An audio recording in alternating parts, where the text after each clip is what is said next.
everyone, and welcome to today's episode. Like I promised to show you a homemade version of mac and cheese a lot better than that big blue box in the same amount of time with one hidden ingredient. So here we go.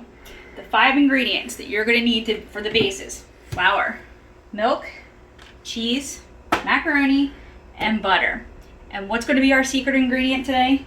It is going to be a can of carrots, and I'm going to show you what you can do with that. And also make sure you watch till the end, because I'll have a few extra tips about what to do with your leftover carrots for a few other recipes.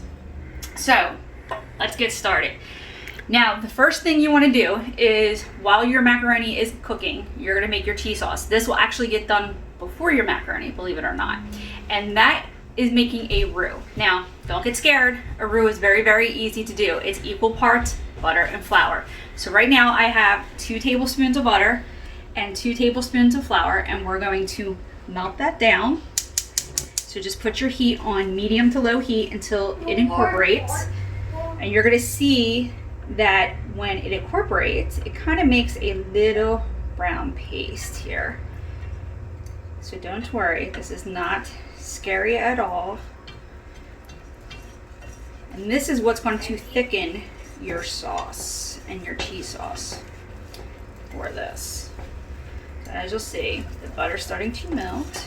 I'm going to use my whisk, get all the flour into the butter, and you'll see it starts making a nice little paste down here.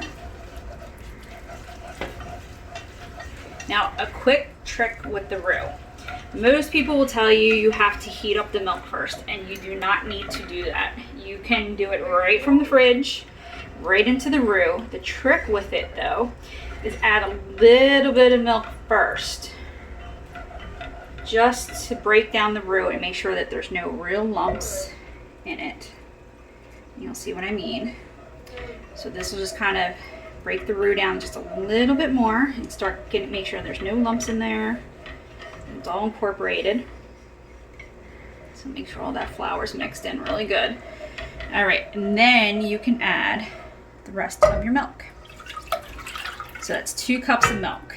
And then we're going to turn the heat up to high.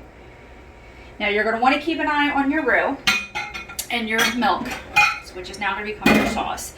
Because if this starts to really bubble up fast, it's going to overflow your pot. And you'll see what I mean. But that's also a good indication that your sauce is now thick enough to add your cheese. So let's say this will take a few minutes to thicken up. It takes about 4 to 5 minutes, and this is the longest part of this entire process, is thickening your milk. So 4 to 5 minutes, and then I'll show you what it looks like when it's thick, so you have an idea. All right, so as you can see, we're starting to see bubbling around the sides, and that's a good indication it's starting to thick. But also, as you're stirring and you see that the milk is starting to stick to the side, that's telling you it's also thickening. All right, so now we're starting to really get thick. Like I said, if you see it coating the sides and not running right down, then you're pretty good. And you also feel the difference in the texture as well. So we're going to turn the heat off, so we don't need to keep that on any longer.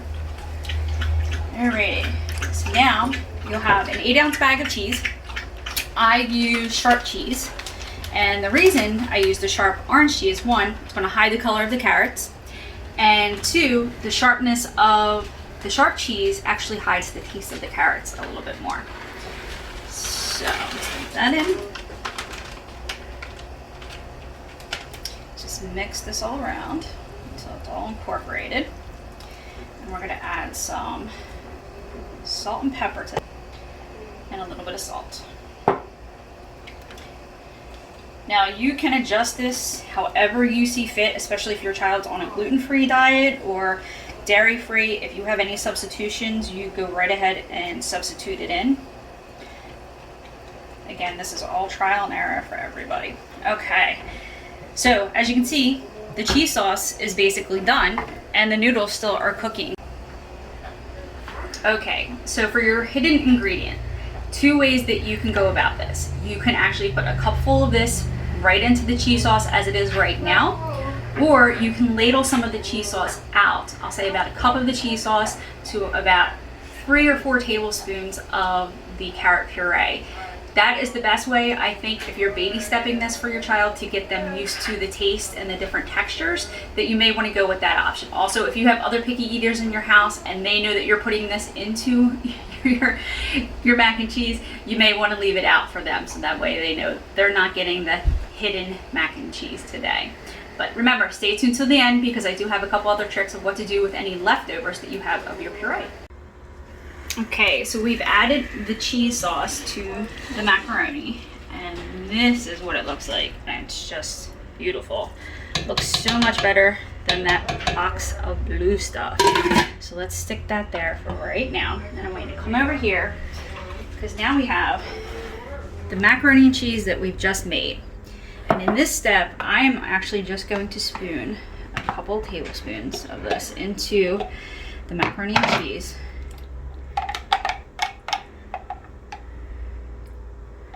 You'll notice that usually we'll go a spoonful and a half. Just kind of get it in there, really mix it in. You'll see, kind of gives it that fake orange color from that big box of blue that they're so used to. But look at that, the two differences. The box of blue and the homemade, all in the same amount of time. Actually, much sooner than this big box. What you eating? Mac and cheese. What type of mac and cheese? Your mac and cheese. Your homemade mac and cheese, Mommy. So, like I said, I told you I would have a couple extra tricks for you with your leftover puree, and here it goes. So if you're having spaghetti one night using jar sauce, throw some of this in here. They'll never know. The tomatoes are going to cover, the acidity from the tomatoes will actually cover up the taste of the carrots. They'll never know it's even in there. Now, if you make your meatballs from scratch and you have leftover puree, or even if you have the leftover cooked carrots, you could throw those into your meatball mixture. This will help as the extra liquid you need for moisture for the meatball, or the carrots will just add an extra texture to it. But they will break down very, very much into the meatball as you're cooking it and smashing it with your hands and all that other good stuff. So there's two extra tips for you on what you can do with your leftover carrots. Until next time, I will see you later. Thank you.